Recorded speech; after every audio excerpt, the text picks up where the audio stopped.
সড়ক দুর্ঘটনায় বাবাকে হারিয়েছি। শহরে তিনি রিক্সা চালাতেন। বাবা চলে যাবার 3 বছর পর প্রচণ্ড জ্বরে মাও আমাকে ছেড়ে চলে যান। আমার বয়স তখন 7 বছর। তখন থেকেই আমি আমার খালার বাড়ি কলকাতাতে চলে আসি। সবেমাত্র পড়ালেখা শেষ করেছি। আমি যাচ্ছি আমার বাবার বাড়ি, আমার জন্মস্থান। এই গ্রামের প্রাইমারি স্কুলেই আমার জব হয়েছে। আমার ছোটকাল থেকেই ইচ্ছে ছিল আমি একসময় এই স্কুলেরই শিক্ষক হব। স্টেশন থেকে বেরিয়ে দেখলাম বাহিরে কয়েকজন রিক্সা নিয়ে দাঁড়িয়ে আছে। আমি একজন রিক্সাওয়ালার সঙ্গে ভাড়া মিটিয়ে রওনা হলাম আমার নিজের গ্রামের উদ্দেশ্যে।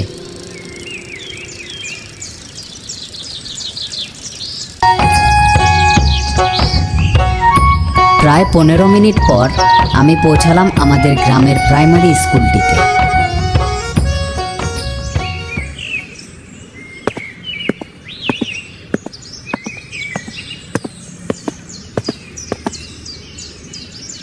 আপনি যে এখানে এসেছেন এটি আমাদের জন্য অনেক বড় সৌভাগ্যের ব্যাপার।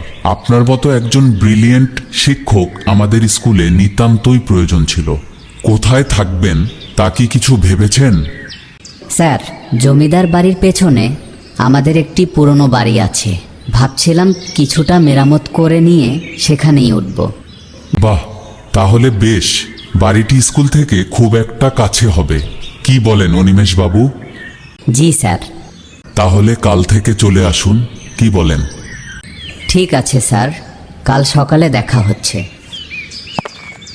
এই বলে আমি সেখান থেকে চলে এলাম।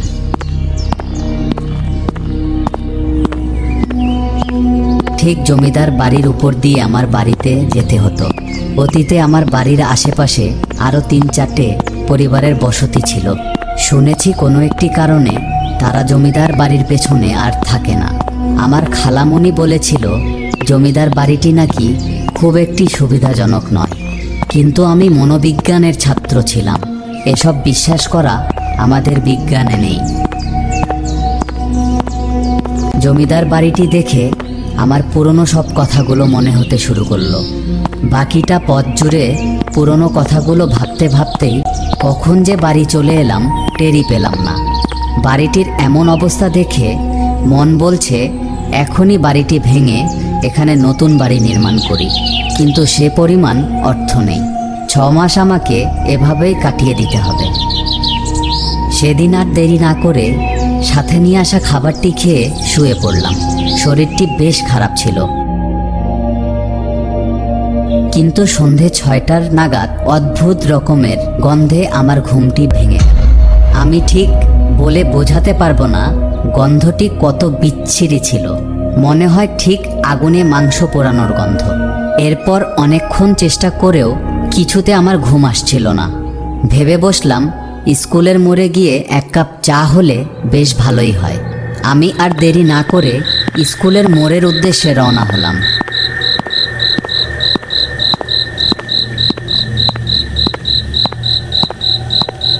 জমিদার বাড়ির সামনে আসতে লক্ষ্য করলাম উপর থেকে কারো একজনের কান্নার আওয়াজ ভেসে আসছে।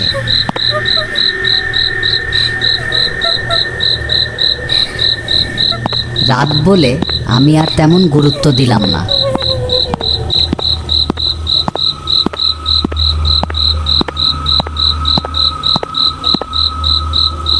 দাদা, 1 কাপ চা দিন। আচ্ছা দাদা, কিছু মনে না করলে একটি প্রশ্ন করতাম। জি বলুন। আচ্ছা, এই গ্রামের জমিদার বাড়ির পেছনে যেই বাড়িগুলো আছে সেগুলো এখন ফাঁকা পড়ে আছে কেন? তা অনেক কথা বাবু। তো আপনাকে এই গ্রামে আমি নতুন দেখছি মনে হয়। আমি এই প্রাইমারি স্কুলের নতুন শিক্ষক।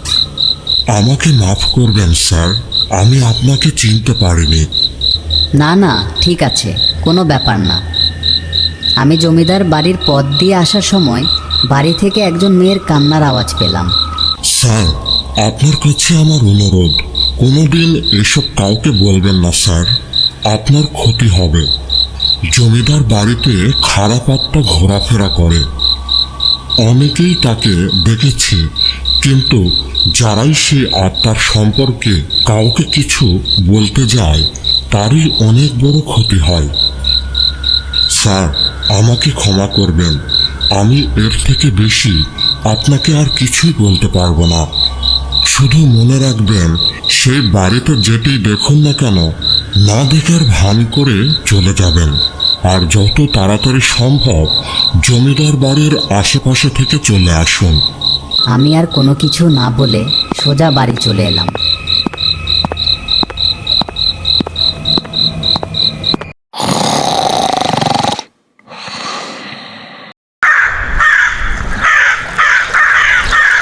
পরের দিন আমি স্কুল শেষ করে বাড়ি ফিরছিলাম। জমিদার বাড়ির সামনে এসে যা দেখলাম তা দেখার জন্য আমি একদমই প্রস্তুত ছিলাম না।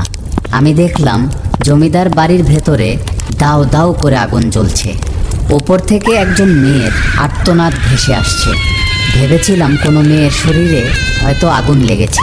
আমি আর কোনো কিছু না ভেবে মেয়েটিকে বাঁচানোর জন্য জমিদার বাড়ির ভেতরে ঢুকলাম। ভেতরে ঢুকতেই যেন আমার শরীরের উপর দিয়ে গরম এক প্রকার বাতাস বয়ে গেল। তলায় উঠে দেখলাম কোনো আগুন লাগার চিহ্ন পর্যন্ত নেই। সঙ্গে সঙ্গে দরজাটি বন্ধ হয়ে গেল। ঠিক তখনই এক রুম থেকে কান্নার আওয়াজ ভেসে আসছে। আমি আর দেরি না করে সেই রুমে গিয়ে দেখলাম একজন কুমারী মেয়ে ঘরের এক কোণায় মুখ লুকিয়ে কান্না করছে। আমি রুমে ঢুকতেই রুমের দরজাটি বন্ধ হয়ে গেল। কে তুমি? কাঁদছো কেন? আমি কিভাবে তোমার সাহায্য করতে পারি বলো? মাস্টার, আমাকে বাঁচাতে এসেছো? তুমি তো আমাকে বাঁচাতে পারবে না, কারণ আমি অনেক আগেই মারা গিয়েছি। তার কান্না ভরা চেহারাটি দেখে আমার মনের ভেতরের ভয়টি কোথায় যেন হারিয়ে গেল। তার উপর আমার অন্যরকম এক মায়া হতে লাগলো। কি হয়েছে তোমার? আমি কি তোমার কোনো সাহায্য করতে পারি? আজ 21 বছর যাবৎ আমার আত্মা এই বাড়িতে আটকা পড়ে আছে। কেউ আমাকে মুক্ত করতে আসেনি। তোমার এত বড় সাহস কোথা থেকে এলো? যারা আমাকে দেখেও আমার সাহায্য করতে আসেনি, তারা কেউ এখন বেঁচে নেই। আমি তোমাকে এখান থেকে মুক্ত করব। তুমি বলো আমাকে কি করতে হবে? তবে বেশ, তুমি আমাকে মুক্ত করতে পারলে আমি তোমাকে ছেড়ে দেব। আজ থেকে ঠিক 21 বছর আগের ঘটনা।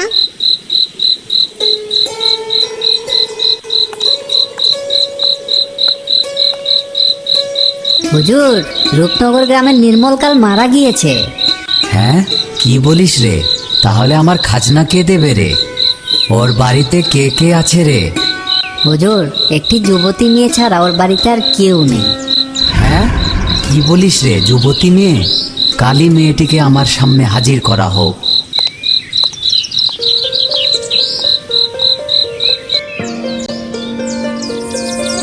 ছোট কালে মাকে হারিয়েছি।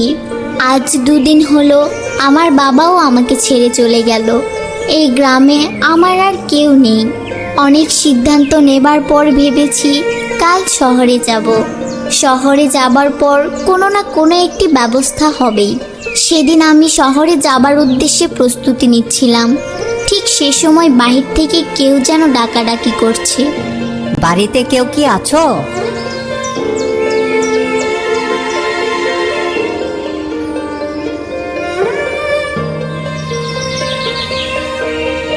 জি বলুন, কাকে চাই? তোমার বাবার বহুদিনের খাজনা বাকি আছে। জমিদার মশাইয়ের তলব এসেছে, তোমাকে এক্ষুনি যেতে হবে। এই গ্রামে যারা জমিদার মশাইয়ের কথা অমান্য করে তাদেরকে কঠিন সাজা দেওয়া হয়। তাই লোকগুলোর কথা মতো আমি জমিদার বাড়িতে যেতে রাজি হলাম।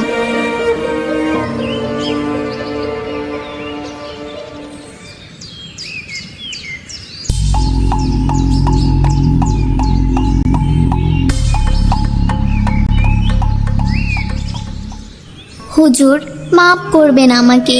আমি জানি আমার বাবার কাছ থেকে আপনি অনেক দিনের খাজনা পাবেন, কিন্তু আমার বাবা মারা যাওয়ায় আমার পক্ষে আর খাজনা পরিশোধ করার মতো অবস্থা নেই।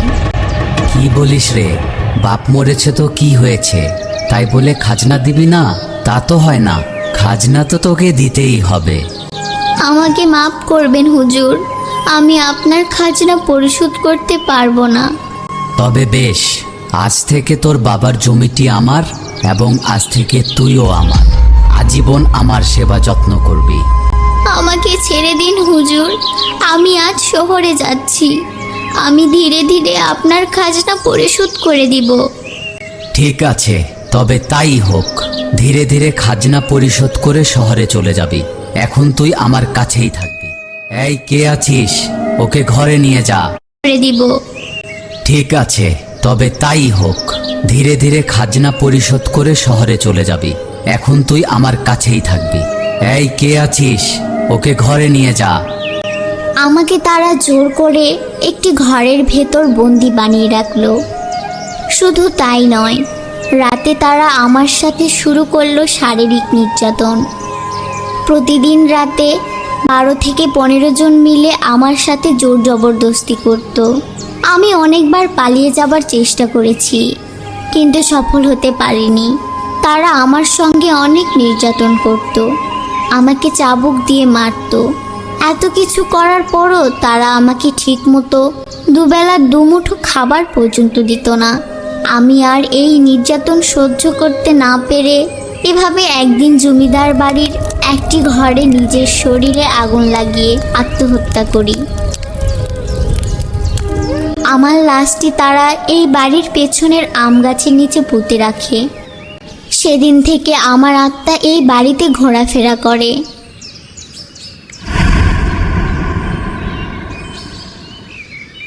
এক এক করে আমি জমিদার বাড়ির সবাইকে মেরে ফেলেছি, কিন্তু আমার আত্মা এখনো মুক্তি পায়নি। এই সেই ঘর যেখানে আমাকে বন্দি বানিয়ে রাখা হয়েছিল। এই ঘরে আমার সাথে তারা নির্যাতন করেছিল এবং এই ঘরের মধ্যে আমার মৃত্যু হয়েছে। তুমি কি আমাকে এখান থেকে মুক্ত করে দিতে চাও? তাহলে বাড়ির পেছনে থাকা আম গাছের নিচে আমার মৃত শরীরটি পুঁতে রাখা আছে। সেখান থেকে আমার শরীরটি উঠিয়ে কোনো একটি শ্মশানে নিয়ে গিয়ে পোড়াতে হবে। তুমি কি পারবে? আমি আর সেদিন দেরি না করে গ্রামের কয়েকজনের সহযোগিতা নিয়ে বাড়ির পেছনে থাকা আম গাছের নিচে থেকে বডিটি উঠিয়ে তার শেষ কাজটি করে ফেললাম।